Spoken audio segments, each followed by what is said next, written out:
Começa agora o Gospel News. Hoje é quarta-feira, dia 24 de setembro de 2025. E eu sou Karen Crisóstomo. Nós vamos juntos aqui pela Rede Gospel de televisão e também pelo YouTube Rede Gospel TV Oficial com as principais notícias do Brasil e do mundo. Vamos aos destaques de hoje. Defesa de Bolsonaro pede revogação de medidas cautelares e diz que não há mais necessidades. Lula prepara anúncio de Guilherme Boulos em Ministério do Governo. Trump concorda com ações da OTAN para frear a Rússia e Kremlin diz que vai continuar a ofensiva na Ucrânia. Governo americano afirma que 2 milhões de imigrantes irregulares deixaram o país. Queda de avião deixa 4 mortos no Mato Grosso do Sul. E ainda, a eliminação do Fluminense na Copa Sul-Americana. Essas e outras notícias do Brasil e do mundo, agora no Gospel News. Boa noite. A defesa de Jair Bolsonaro pediu ao STF a retirada das medidas cautelares impostas ao ex-presidente.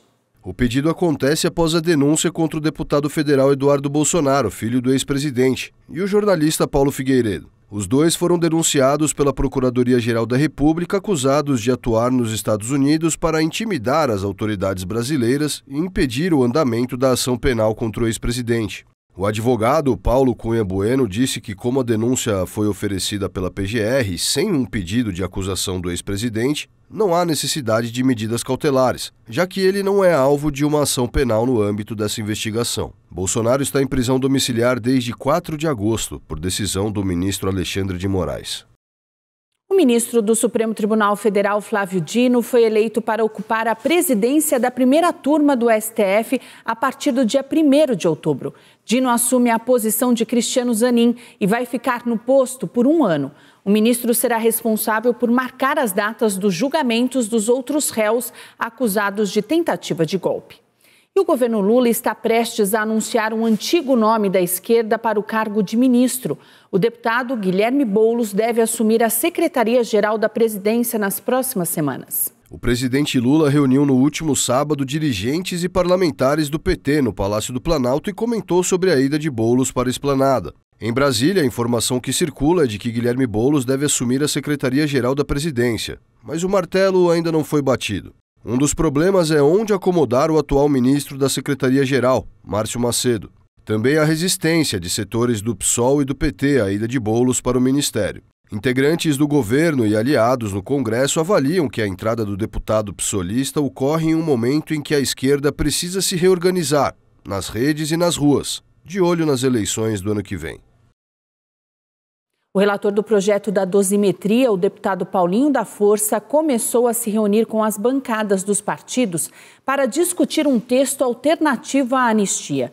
O deputado disse a membros do Partido Liberal que o texto final não vai prever o perdão completo das penas. O deputado começou as conversas com a bancada do Partido Liberal, que tem o maior número de deputados na Câmara. Os parlamentares do partido ficaram contrariados com a fala do relator e disseram que vão trabalhar por uma anistia ampla e irrestrita. A deputada Bia Kiss disse que não é competência do parlamento reduzir as penas. E o líder do PL, Sóstenes Cavalcante, afirmou que a iniciativa seria inconstitucional. Na reunião, Paulinho ainda foi questionado sobre a sua relação com o governo Lula, com integrantes citando sua carreira no meio sindical, campo tradicionalmente ligado à esquerda. O deputado insistiu que sua escolha foi pautada pelo bom trânsito entre diferentes ideologias e, sobretudo, dentro do Supremo Tribunal Federal. Além do PL, o relator visitou também as bancadas do Republicanos e do MDB.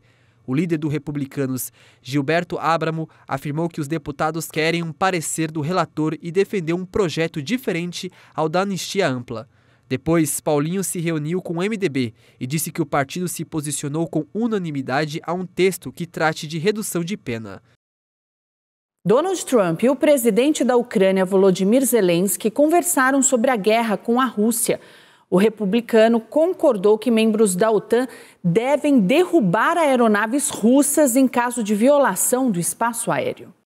O presidente americano Donald Trump se reuniu nesta terça-feira com o colega ucraniano Volodymyr Zelensky à margem da Assembleia Geral da ONU.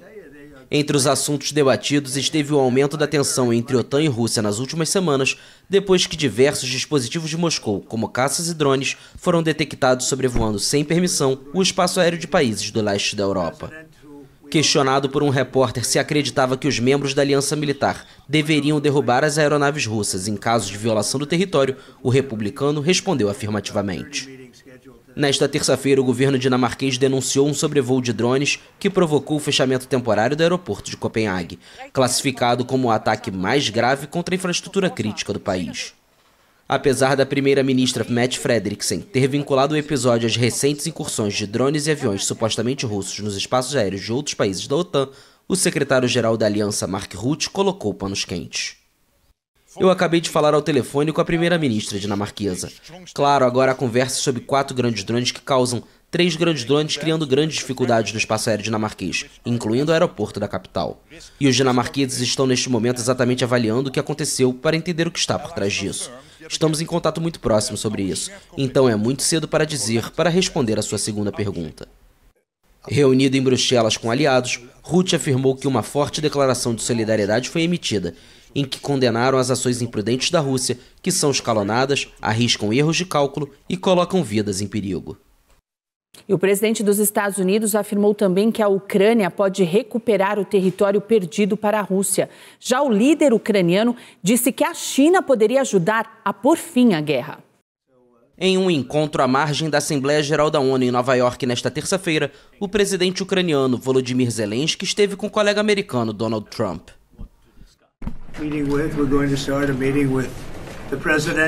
Vamos começar uma reunião com um presidente que todos nós conhecemos muito bem. Ele é um homem corajoso e está lutando com uma determinação incrível. E vamos ver como tudo isso se desenrola. Mas teremos uma reunião e temos cerca de 30 reuniões agendadas hoje. Temos muitas reuniões agendadas para hoje, que vão até tarde da noite. Mas esta é uma importante e temos grande respeito pela luta que a Ucrânia está enfrentando. É realmente incrível, na verdade.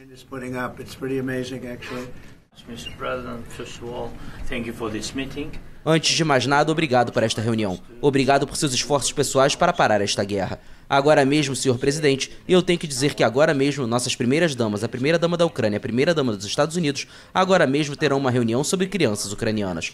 Obrigado pelo envolvimento pessoal de Melania nesse tema. Pouco depois do encontro, na plataforma Truth Social, o republicano publicou: a Ucrânia poderia recuperar seu país em sua forma original e, quem sabe, talvez até mesmo ir além. Zelensky expressou satisfação com a mudança de postura de Trump sobre a guerra. Em uma participação no Conselho de Segurança da ONU, o presidente ucraniano criticou a postura da China, membro do grupo, diante do conflito. Segundo Zelensky, se Pequim realmente quisesse que essa guerra terminasse, poderia obrigar Moscou a pôr fim à invasão, lamentando que muitas vezes a China permanece em silêncio e distante, em vez de agir pela paz. O governo russo afirmou hoje que não tem outra alternativa a não ser seguir com a guerra na Ucrânia para garantir os próprios interesses. O posicionamento veio após Donald Trump dizer que a Ucrânia pode recuperar os territórios ocupados pelos russos. O porta-voz da presidência russa, Dmitry Peskov, disse que o país está fazendo isso pelo presente e pelo futuro do país e também pelas próximas gerações. Hoje, a Rússia ocupa cerca de 20% do território ucraniano. E o emir do Catar confirmou conversas para chegar a um cessar-fogo na faixa de Gaza. Líderes muçulmanos se reuniram com Donald Trump para tratar do assunto. Terça-feira de agenda cheia para o presidente americano Donald Trump. Em uma de suas diversas reuniões às margens da Assembleia Geral da ONU, o republicano se encontrou com líderes árabes para discutir a guerra entre Israel e o Hamas na faixa de Gaza.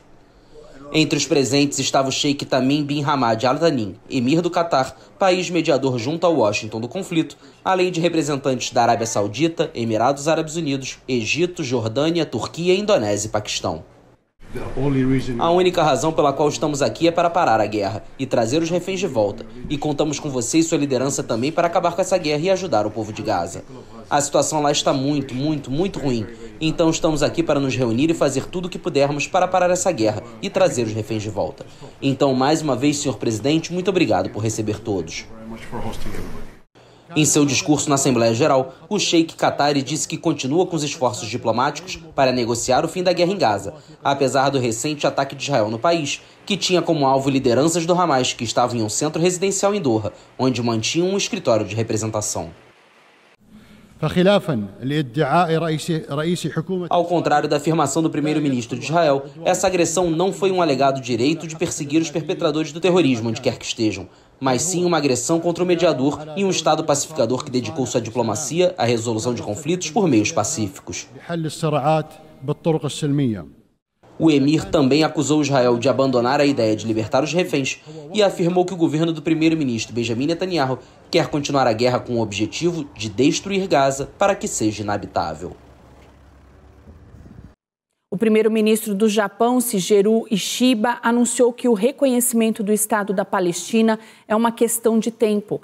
Segundo ele, as ações unilaterais do governo israelense nunca podem ser aceitas. Quase 80% dos países membros da ONU reconhecem o Estado palestino, incluindo o Reino Unido, Canadá e França. A Casa Branca abriu investigação sobre o incidente que afetou o presidente Donald Trump na escada rolante na sede das Nações Unidas. O governo americano pediu punição imediata do responsável. A Casa Branca exigiu uma investigação sobre o incidente envolvendo a escada rolante que afetou o presidente dos Estados Unidos, Donald Trump. O objetivo é apurar se foi deliberado. Se alguém na ONU parou deliberadamente a escada rolante quando o presidente e a primeira-dama a utilizavam, deve ser despedido de imediato e uma investigação deve ser iniciada, disse a porta-voz da presidente americana Karoline Leavitt na rede social X. Ao chegar à ONU para pronunciar seu discurso perante a Assembleia Geral, Trump subiu na escada rolante atrás de sua mulher, Melania, mas o equipamento parou de funcionar quase de imediato. O presidente americano e a primeira-dama mantiveram o equilíbrio segurando-se no corrimão, depois subiram a pé.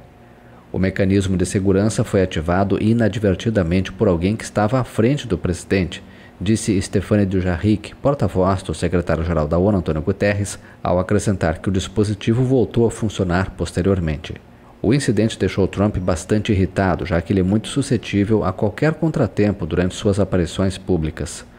As duas coisas que recebi das Nações Unidas foram uma escada rolante. Dujarric não quis se pronunciar sobre a segunda falha. Não temos comentários, já que o teleprompter do presidente americano é operado pela Casa Branca, declarou o porta-voz.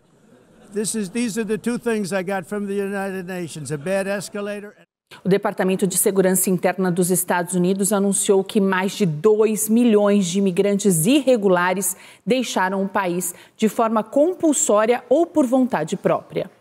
O Departamento de Segurança Interna dos Estados Unidos informou nesta terça-feira que mais de 2 milhões de imigrantes em situação irregular deixaram o país desde o início do governo Donald Trump. De acordo com o órgão, 400 mil pessoas foram obrigadas a sair, enquanto mais de 1.600.000 optaram por deixar o país por vontade própria. O comunicado não detalha como as saídas voluntárias foram contabilizadas.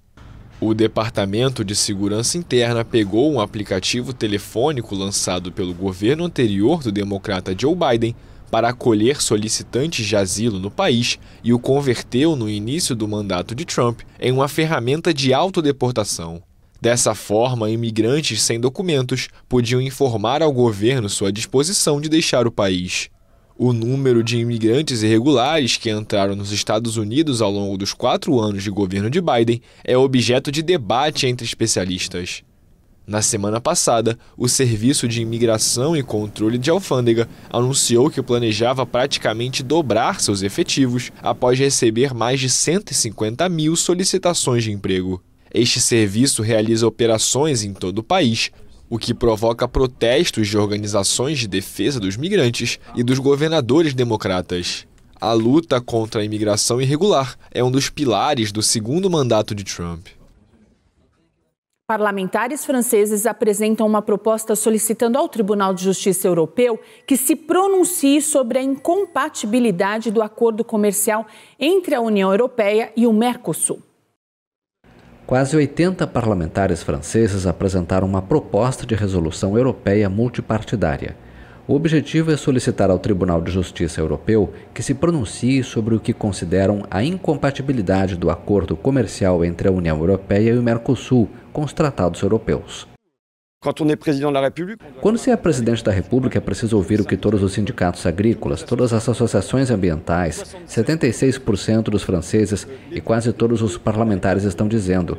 Então, aí está. Há um profundo desejo em nosso país, na França, de rejeitar esse acordo com o Mercosul, mas também porque ele é quase um símbolo de uma forma de globalização que não é mais desejada quando as pessoas clamam por maior proteção. Na última sexta-feira, o ministro das Relações Exteriores do Brasil, Mauro Vieira, se reuniu em Brasília com a chefe da diplomacia da União Europeia, Kaja Kallas. Vieira disse que a negociação do acordo comercial entre o Mercosul e a União Europeia está concluída. Falta a assinatura, o que vai ocorrer assim que o debate sobre o tema no Conselho Europeu for finalizado. A Comissão Europeia pôs em andamento no começo deste mês o processo de ratificação do Tratado Comercial, que enfrenta a resistência da França e terá de ser aprovado pelos 27 países do bloco e pelo Parlamento Europeu. O presidente venezuelano Nicolás Maduro anunciou que pode declarar estado de comoção externa para enfrentar as agressões dos Estados Unidos. O presidente da Venezuela, Nicolás Maduro, está considerando declarar estado de comoção externa para enfrentar o que ele chama de agressões dos Estados Unidos, que enviaram navios para o Caribe. Há quase um mês, o governo americano enviou 8 navios e um submarino para o Caribe sob o pretexto de combater o narcotráfico, após acusar Maduro de ter ligações com um suposto cartel. Até o momento, o país destruiu pelo menos 3 embarcações que supostamente saíram da Venezuela transportando drogas, deixando 14 mortos. Caracas rejeita as alegações e denuncia a execução de pescadores no Caribe. Maduro se reuniu com altos funcionários de seu governo e anunciou a preparação de decretos separados para qualquer cenário que possa surgir. O presidente não explicou o que a declaração implica. A Constituição estabelece que ela pode ser decretada quando a segurança da nação estiver seriamente ameaçada e que pode ser prorrogada por até 90 dias. Mais cedo, centenas de civis e militares marcharam em defesa de Maduro e rejeitaram o que chamaram de zombaria de Trump em relação às milícias venezuelanas após a publicação de um vídeo na segunda-feira em sua rede social Truth Social.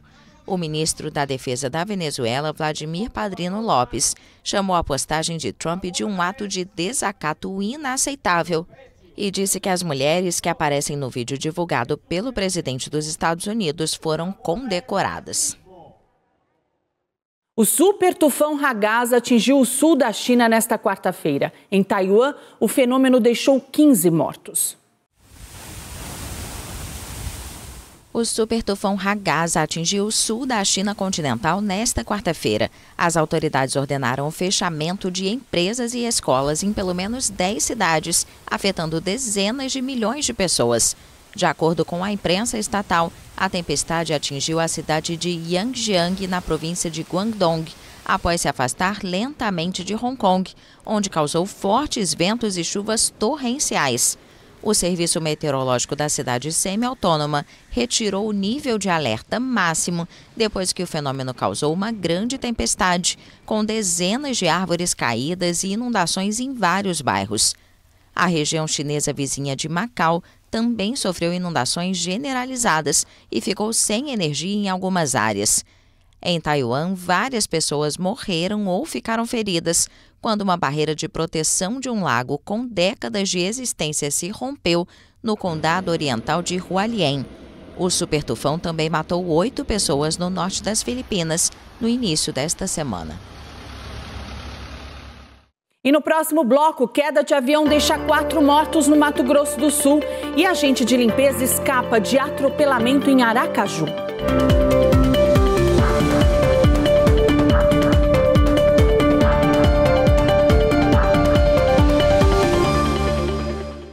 Um avião de pequeno porte caiu na zona rural de Aquidauana, no Mato Grosso do Sul. Segundo o Corpo de Bombeiros e a Polícia Civil, as 4 pessoas que estavam a bordo morreram no acidente.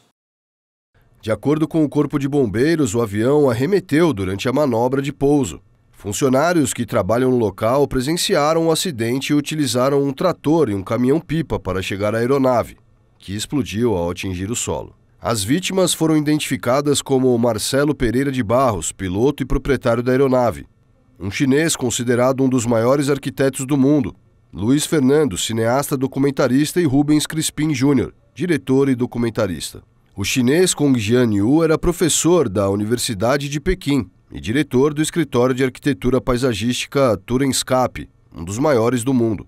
Ele foi o criador de uma das ideias mais inovadoras da arquitetura moderna, as cidades esponja, desenhadas para absorver um grande volume de água. Segundo dados da Agência Nacional de Aviação Civil, o avião estava autorizado a voar apenas sob regras visuais e durante o dia.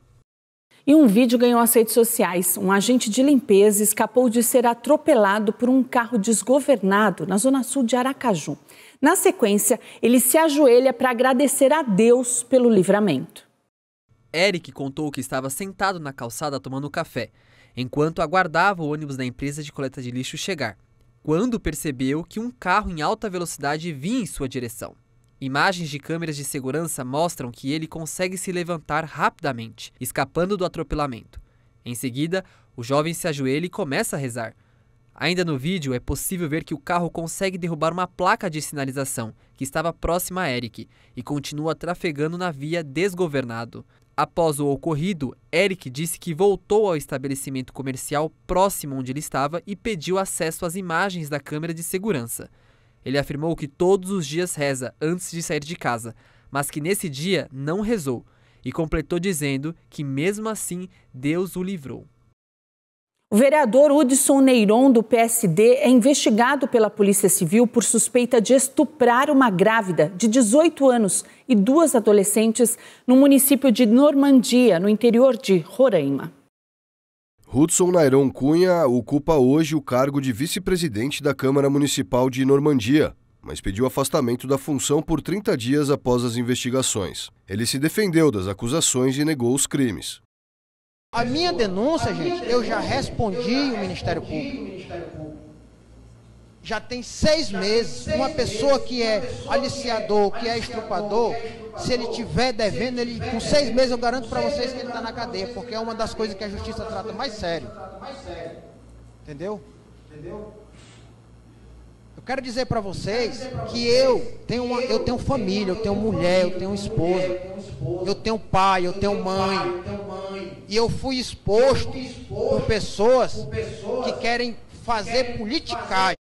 O presidente da Câmara de Normandia, Fernando Bolacha, disse que ainda não recebeu denúncia oficial contra o colega de parlamento, mas disse que vai criar uma comissão de ética e justiça para apurar os fatos. No depoimento à polícia, a vítima disse ainda que o vereador ofereceu dinheiro para que não contasse nada a ninguém. Além disso, durante uma reunião de família, a menina contou que ele fez gestos, insinuando querer conversar em particular com ela, o que a deixou desconfortável. O vereador também teria patrocinado a participação de uma outra vítima em um concurso de beleza na região e se aproveitou para cometer a violência sexual. A jovem de 18 anos relatou à Polícia Civil ter sido estuprada por Hudson quando estava com 9 meses de gravidez. Segundo a jovem, o crime ocorreu em setembro de 2024. Ela disse que decidiu denunciar após ver o vereador pedindo respeito numa rede social. Ainda de acordo com a Polícia Civil, a jovem afirmou que pegou carona com o acusado em Boa Vista, que foi estuprada dentro do carro dele. O governador de São Paulo, Tarcísio de Freitas, afirmou que vai lutar até o fim para romper o contrato com a Enel de São Paulo. Ele também criticou a possível prorrogação da parceria entre a empresa e o Estado. Tarcísio de Freitas participou de uma reunião no Palácio dos Bandeirantes com representantes de 56 municípios sobre medidas para mitigar o efeito da chuva que atingiu o estado nos últimos dias. Segundo o governador, concessionárias estão procurando a gestão por respostas. Tarcísio falou também que a Enel deixa o estado na mão. Sobre a possível prorrogação antecipada do contrato, Tarcísio criticou o governo federal e disse que é impressionante que o Ministério de Minas e Energia cogite a possibilidade.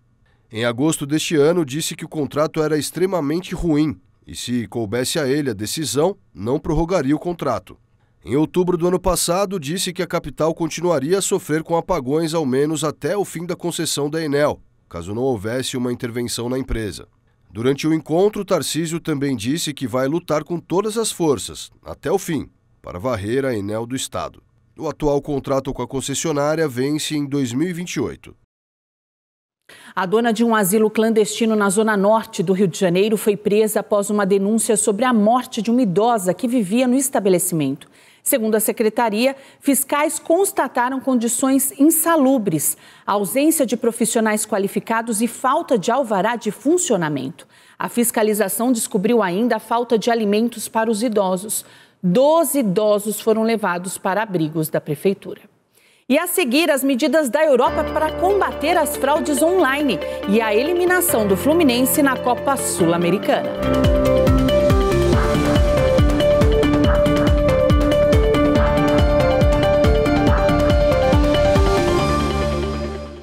A atriz Cláudia Cardinale, referência do cinema dos anos 1960, morreu hoje aos 87 anos. A atriz franco-italiana Cláudia Cardinale, referência do cinema dos anos 60 e inspiração de grandes diretores como Federico Fellini, morreu nesta terça-feira aos 87 anos na região de Paris. A intérprete morreu junto a seus filhos, em Nemours, onde morava. A artista trabalhou com diretores destacados como Luchino Visconti, Federico Fellini e Sergio Leone. Por enquanto não foram definidos nem a data nem o local do funeral. O ministro italiano da Cultura, Alessandro Giuli, lamentou a morte de uma das maiores atrizes italianas de todos os tempos. Conhecida por seus papéis em filmes como O Leopardo, Era uma Vez no Oeste e A Pantera Cor-de-Rosa, Cláudia Cardinale era uma das atrizes mais emblemáticas do cinema italiano, ao lado de Sofia Loren.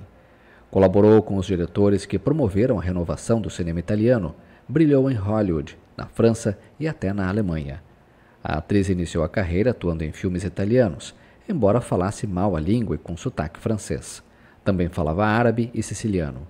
Aos 22 anos, filmou Rocco e seus irmãos, com Luchino Visconti, que um ano depois lhe deu um de seus papéis mais emblemáticos, o de Angélica, em O Leopardo. No mesmo ano, estreou outra obra-prima do cinema italiano, 8,5, de Federico Fellini, que encarna a musa do personagem principal, um diretor. Frequentemente comparada a Brigitte Bardot, as duas trabalharam juntas no filme As Petroleiras. Também fez carreira nos Estados Unidos com filmes como A Pantera Cor-de-Rosa, de Blake Edwards, e As Profissionais. Inesquecível em Era uma Vez no Oeste, filme cult ítalo-americano de Sergio Leone, em que atuou ao lado de Charles Bronson e Henry Fonda, foi premiada com o Leão de Ouro em Veneza, em 1993, e com o Urso de Ouro em Berlim, em 2002. E a União Europeia exigiu que as Big Techs expliquem quais medidas estão tomando para combater fraudes financeiras online. Gigantes tecnológicos como Apple, Google e Microsoft foram chamados a dar explicações pela União Europeia nesta terça-feira sobre quais medidas utilizam para combater fraudes financeiras online. A ação é um primeiro passo para uma possível investigação. O pedido da Comissão Europeia ocorre por meio da Lei dos Serviços Digitais, um texto que tem como objetivo eliminar conteúdos ilegais das plataformas digitais.